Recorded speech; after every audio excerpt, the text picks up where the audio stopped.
लोककला आम समाजर कथा कहे।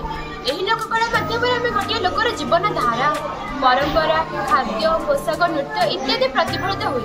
यही लोककला ही गोटे जातिर गर्व गौरव और परिचय सृष्टि करता। आम विज्ञान और प्रजुक्ति विद्या क्षेत्र में जिते आगू गले आम आधुनिकतार स्पर्श लाभ कले आज भी जीवित रही आम ओडिशार कला संस्कृति परंपरा और पर्वपर्वाणी जहाँ को गोटे शुद्ध ओडिया भाव परिचित कराए। भारी बढ़िया जाति ओडिया भाषा बढ़िया यही कथा को नहीं बहुत गर्वित। यही लोककला और पर्वपर्वाणी को नहीं आम विद्यालय छात्र छात्री मैंने 12 मास 13 पर्व को नहीं एक सुंदर नृत्य परिवेशन करने को जाऊँ। आसतु ना समस्त करताली दे से स्वागत जनाइबा।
अंधा